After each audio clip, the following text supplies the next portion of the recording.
پہلا انسان جو اللہ نے پیدا فرمایا وہ نبی تھا. نبی کی محنت کے ساتھ اللہ نے دینی زندگی کو جوڑا ہے. دینی زندگی کب وجود میں آئے گی؟ جب نبی کی محنت ہوگی.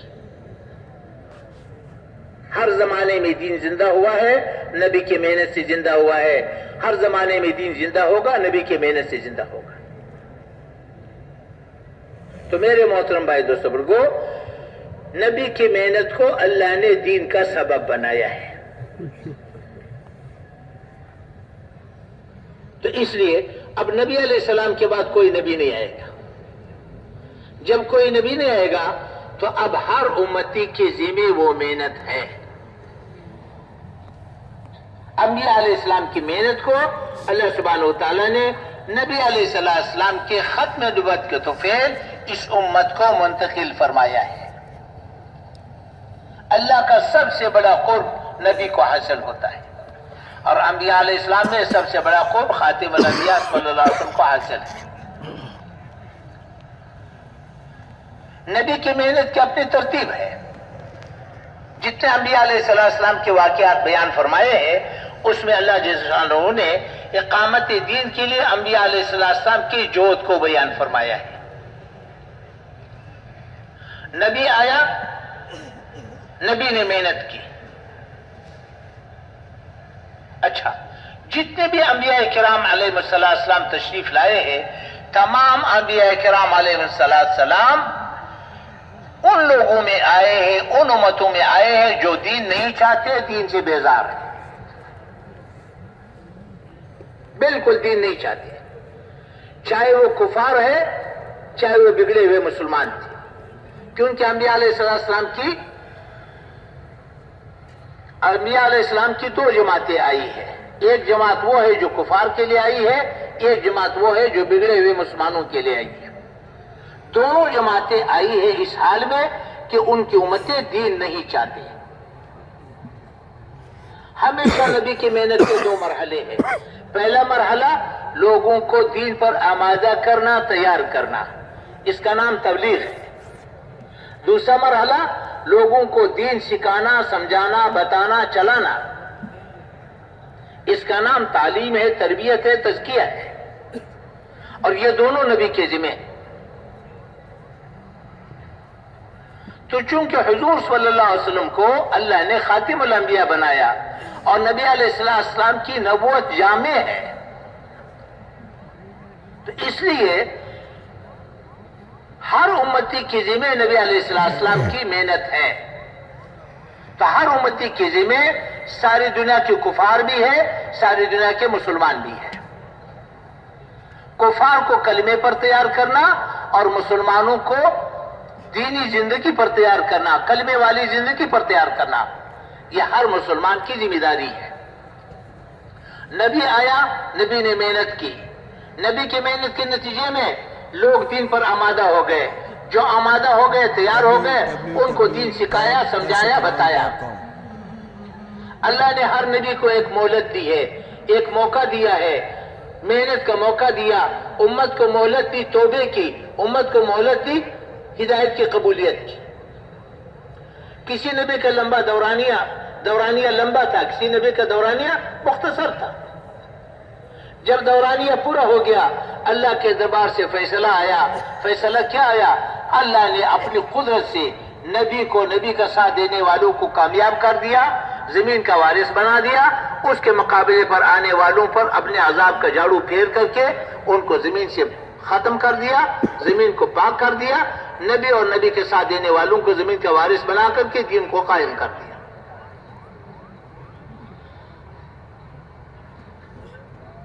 جب دین قائم ہو گیا تو پھر کیا ہوا؟ اللہ نے نبی کو اپنے پاس بلا لیا انعام دینے کے لیے. محنت میں خلل پڑ گئی. جب محنت میں خلل پڑ گئی تو دین میں خلل پڑ گیا. آہستہ آہستہ امت گمراہ ہوتے ہوتے جا کر کے پھر کفر میں ڈوب گیا. اللہ نے پھر نبی بھیج دیا.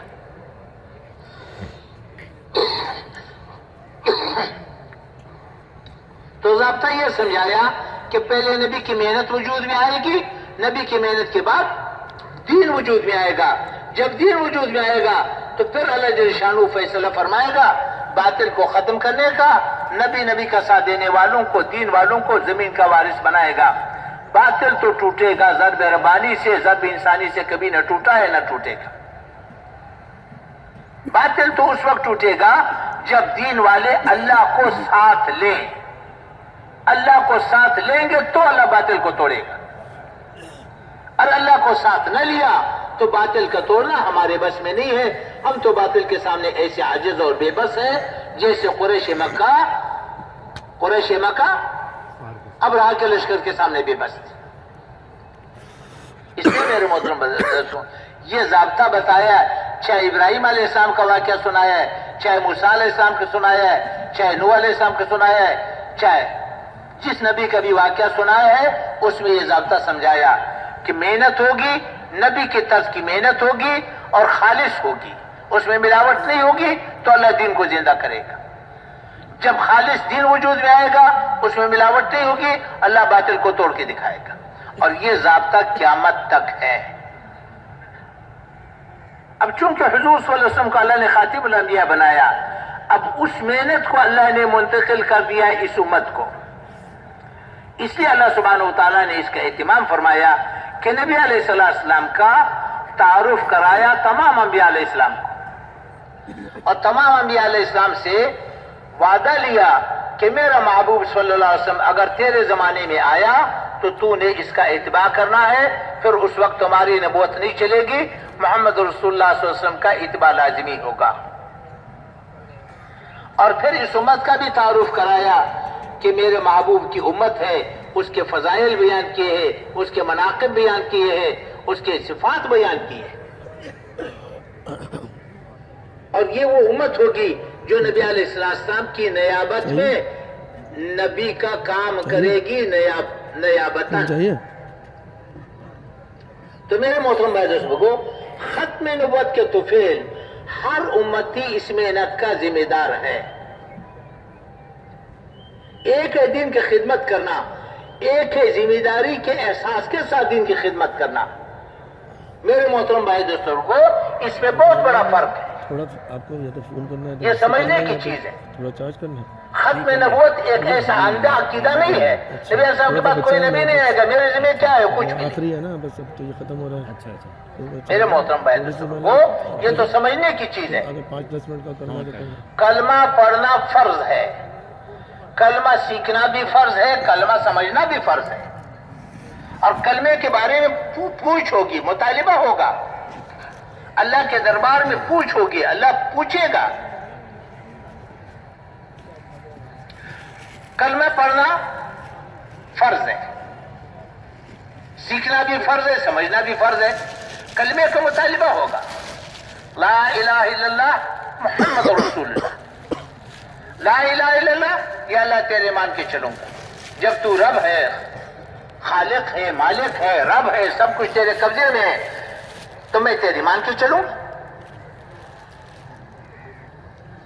میں تیری مان کے چلوں گا، اور محمد رسول اللہ صلی اللہ علیہ وسلم تیرا نبی ہے، اور میرا یقین ہے، میں گواہی دیتا ہوں کہ وہ تیرے دربار سے آیا ہے، تو نے بھیجا ہے، نبی بنا کر کے بھیجا ہے۔ اب مجھے یہ پتہ نہیں کہ تو کیا چاہتا ہے، میں تیری کیسے مان کے چلوں، تو محمد رسول اللہ صلی اللہ علیہ وسلم مجھے بتائے گا کہ میں کیسے تیری مان کے چلوں، یہ تو محمد رسول اللہ صلی اللہ علیہ وسلم بتائے گا، اور آخرت میں فیصلہ بھی اسی پر ہوگا، بندے کا عمل سامنے ہوگا اور محمد رسول اللہ صلی اللہ علیہ وسلم کا بتایا ہوا طریقہ سامنے ہوگا۔ اب بندے کے عمل کو محمد رسول اللہ صلی اللہ علیہ وسلم کے عمل اور طریقے کے سامنے اس کا موازنہ کیا جائے گا، جتنا اس کے مطابق ہوگا اس کے نمبر لگیں گے، جتنا اس کے خلاف ہوگا نمبر کٹیں گے، اور اس پر اللہ کا فیصلہ ہوگا۔ بچے رہے گا اللہ کی قدرت، اللہ تو مختار ہے، ایک گناہ پر کسی کو پکڑے تو اللہ کی مرضی ہے، وہ مختار ہے، ایک چھوٹی نیکی پر بخشش کر دے تو اس کو اختیار ہے، لیکن ضابطہ تو یہی ہے کہ عمل کو نبی علیہ السلام کے بتائے ہوئے اعمال کے ساتھ موازنہ کیا جائے گا، پھر اللہ فیصلہ فرمائیں گے۔ اب یہ تو پوچھ ہوگی لا الہ الا اللہ محمد رسول اللہ کی۔ اب نبی علیہ السلام کو خاتم الانبیاء بنایا، اور نبی علیہ السلام کو خاتم الانبیاء ماننا فرض ہے، نبی علیہ السلام کو خاتم الانبیاء ماننا فرض ہے، اس کا سمجھنا بھی تو فرض ہے۔ دیکھو میرے محترم بھائی دوستوں کو، اللہ سبحانہ و تعالیٰ نے انسانوں کو دین کا محتاج بنایا۔ دین کے بغیر اللہ نے فیصلہ کیا کہ دین کے بغیر کامیابی نہیں دوں گا۔ نبی علیہ السلام کو خاتم الانبیاء بنا دیا۔ جب دین کے بغیر کامیابی نہیں ملے گی، دین کو جوڑ دیا نبی کی محنت کے ساتھ، کامیابی کو موقوف کر دیا دین پر، دین کو موقوف کر دیا نبی کی محنت پر، نبوت کے دروازے کو بند کر دیا، اور نبوت کے دروازے کو بڑے زوردار طریقے سے بند کر دیا۔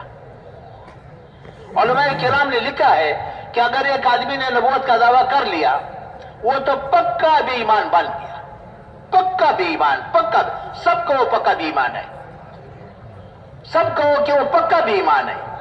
جو نبی علیہ السلام کو خاتم الانبیاء نہیں مانتا وہ پکا بے ایمان ہے۔ اگر کسی نے نبوت کا دعویٰ کیا اور کسی نے اس سے پوچھا کہ تمہاری نبوت کی دلیل کیا ہے، وہ بھی پکا بے ایمان بن گیا۔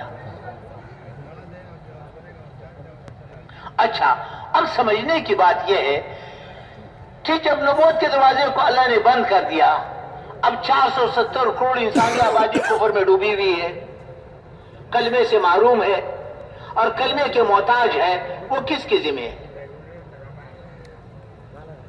230 کروڑ مسلمان آبادی کلمے کی زندگی سے محروم ہے۔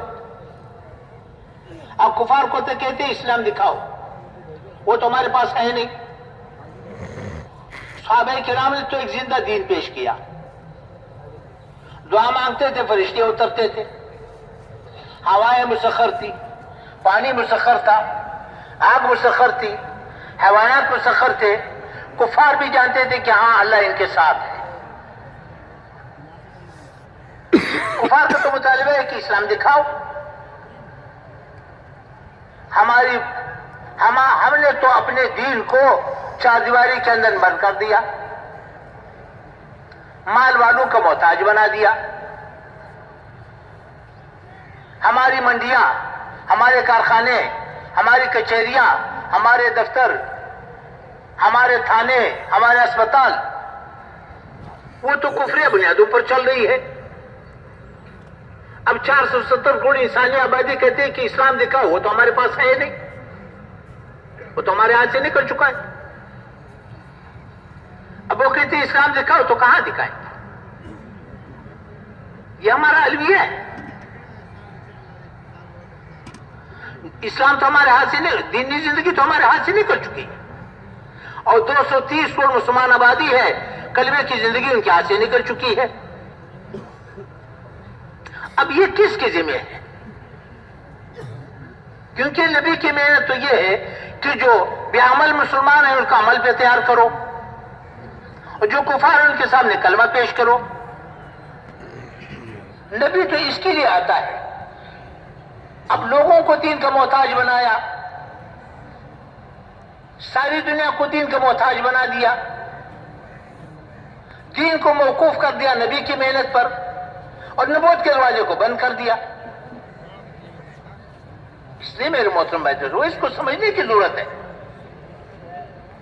اللہ یہ نہیں پوچھے گا کہ تو نے چلہ لگایا کہ نہیں لگایا، اللہ یہ نہیں پوچھے گا 4 مہینے لگائے کہ نہیں لگائے، اللہ تو یہ پوچھے گا کہ 470 کروڑ انسانی آبادی جو کفر میں ڈوبی ہوئی تھی، اس کا اس دین میں حق ہے یا نہیں ہے؟ اب تو دین ہمارے پاس امانت ہے، ساری دنیا کے انسانوں میں اس میں حق ہے، اس حق کو تسلیم کیا کہ نہیں کیا؟ اگر حق کو تسلیم کیا تو اس کے لیے تو نے کیا کیا؟ اگر تسلیم نہیں کیا تو وہ کس کے ذمہ ہے؟ اس لیے میرے محترم بھائی دوستو، وہ ختم نبوت تو ایک ذمہ داری ہے، اللہ کی دربار سے یہ ایک اعزاز ہے۔ سب سے اونچا مقام نبی کا، نبوت سے اونچا مقام کوئی نہیں ہے۔ سب سے بڑا کام نبی کا، بڑے آدمی کو بڑا کام دیا جاتا ہے، بڑے آدمی کو بڑا کام دیا جاتا ہے۔ اللہ کے دربار میں سب سے اونچا عمل نبوت کا، نبوت کی ذمہ داری ہے، نبوت کا کام ہے لوگوں کو دین پر آمادہ کرنا، جو آمادہ ہو گئے ان کو سکھانا، سمجھانا، بتانا، چلانا، یہ ذمہ داری کا کام ہے۔ تو ہر امتی اس کا ذمہ دار ہے۔ اس ذمہ داری کے ساتھ کہ 700 کروڑ انسانی آبادی، تو اللہ اور بندے کے درمیان یہ معاہدہ ہے کہ نبی علیہ السلام خاتم الانبیاء ہے، اب یہ دین میرے ذمہ ہے، 470 کروڑ انسانی آبادی میرے ذمہ ہے، پورا دین میرے ذمہ ہے، پورا عالم میرے ذمہ ہے، آنے والی نسلیں میرے ذمہ ہے۔ اب اس ذمہ داری کے احساس کا نام ختم نبوت کا عقیدہ ہے۔ ایک دین کی خدمت کرنا، جو مسجد کا جھاڑو دے گا میرا محترم بھائی دوستو، اس کی بخشش یقینی ہے، لیکن دین زندہ نہیں ہوگا، باطل نہیں ٹوٹے گا۔ باطل تو اس میرے سے ٹوٹے گا جو محمد رسول اللہ صلی اللہ علیہ وسلم لے کر کے آیا ہے، اور اس میں سب سے پہلا عمل وہ نیت اور عزم ہے کہ پورا دین میرے ذمہ ہے، پورا عالم میرے ذمہ ہے، آنے والی انسان میرے ذمہ ہے۔ میرے محترم بھائی دوستو، جب اس ذمہ داری کو ذمہ داری سمجھے گا، اب وہ سوچے گا کہ مجھے کیا کرنا چاہیے۔ اب اپنی صلاحیتوں کو استعمال کرنے کے لیے ترجیحات قائم کرے گا کہ پہلے مجھے کون سا عمل کرنا ہے، پہلے مجھے کس عمل میں لگنا ہے۔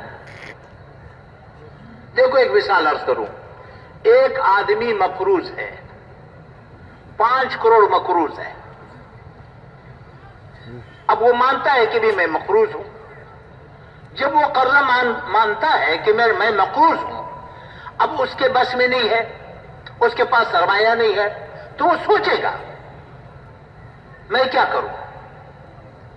کبھی مکان کے بارے میں سوچے گا مکان بیچوں، کبھی زمین کے بارے میں زمین کا ٹکڑا ہے اس کو بیچوں، کبھی سوچے گا کہ بھائی رشتہ داروں کے پاس جاؤں، ان کو کہوں کہ بھائی میں مصیبت زدہ ہوں، میرے اوپر اتنا قرضہ ہے تو میری مدد کرو۔ کبھی کسی بڑے آدمی کے پاس جائے گا، سوچے گا کہ یار میں اس کو کہوں کہ قرض خواہ کو کہے کہ مجھے مہلت دے، تو اس کے لیے بے چین رہتا ہے۔ اب 470 کروڑ انسانی آبادی کلمے سے محروم ہے، 230 کروڑ مسلمان کلمے کی زندگی سے محروم ہے۔ اب وہ میرے ذمہ ہے، ختم نبوت کے طفیل میرے ذمہ ہے، اس کے لیے میرے اندر کیا بے چینی آئی ہے۔ ہر آدمی اپنے گریبان میں جان کر سوچے، اگر اپنے ذمہ سمجھتا نہیں ہے تو کس کے ذمہ ہے۔ اب اس بڑی ذمہ داری کو سامنے رکھ کر کے اب محنت کو سوچنا کہ مجھے سب سے پہلے کیا کرنا چاہیے۔ اس لیے حاجی صاحب رحمۃ اللہ علیہ فرمایا کرتے تھے کہ کل کو سامنے رکھ کر کے جز میں لگو۔ اب ختم نبوت کی تفصیل، ختم نبوت کی وضاحت امت کے سامنے نہیں آئی ہے۔ ایک ایک امتی کو سمجھانا پڑے گا کہ پورا دین ہمارے ذمہ ہے، پورا عالم ہمارے ذمہ ہے۔ اب ہر امتی اسی لحاظ سے اپنی صلاحیتوں کو استعمال کرنے کے لیے ترجیحات قائم کرے گا، اور ترجیحات فقہ ترجیحات کا علم ہے۔ جب ترجیحات بدل جاتی ہے تو گمراہی کے راستے کھل جاتے ہیں۔ سب سے پہلے میں نے کیا کرنا ہے، حاجی صاحب رحمۃ اللہ علیہ فرماتے تھے کہ پورے دین کو سامنے رکھ کر، پورے عالم کو سامنے رکھ کر کے، آنے والی نسلوں کو سامنے رکھ کر کے، نبی علیہ السلام کے ختم نبوت کے طفیل ذمہ داریوں کو سامنے رکھ کر کے اس وقت مجھے کس عمل میں لگنا ہے، فرماتے تھے کہ یہ ہمارے نزدیک دین کی تعریف ہے۔ سب سے مقدم کون سا عمل ہے؟ اس لیے ذمہ داری کے ساتھ دین کی محنت میں لگنا، دین کے کام میں لگنا، اس ذمہ داری کا احساس کر کے، اس کا لحاظ رکھ کر کے کیا مجھے کیا کرنا ہے۔ اچھا ترتیب بڑی آسان بتائی، 230 کروڑ مسلمان آبادی ہے، یہ کلمے کی زندگی سے محروم ہے۔ یہ مسلمان ہے، نبی علیہ السلام کو خاتم الانبیاء مانتے ہیں۔ اگر نبی علیہ السلام کو خاتم الانبیاء نہ مانے تو ان کا تو دین نہیں ہے، ایمان نہیں ہے، چونکہ مسلمان ہے۔ اور وہ اس ذمہ داری کو ایسا بھول گئے جیسے ہم بھول گئے۔ تو اللہ سبحانہ وتعالیٰ نے آسان ترتیب بتائی۔ کیا ترتیب بتائی؟ بھئی ایک ایک مسلمان کے پیچھے پھرو، اس مسلمان کو تیار کرو، تیار کر کے ذمہ داری سمجھاؤ اور اس کو متعدی انداز سے محنت پہ لگا دو تاکہ وہ دوسروں کو تیار کرے. تو اس طرح ایک مسلمان پوری امت کو متحرک کر سکتا ہے.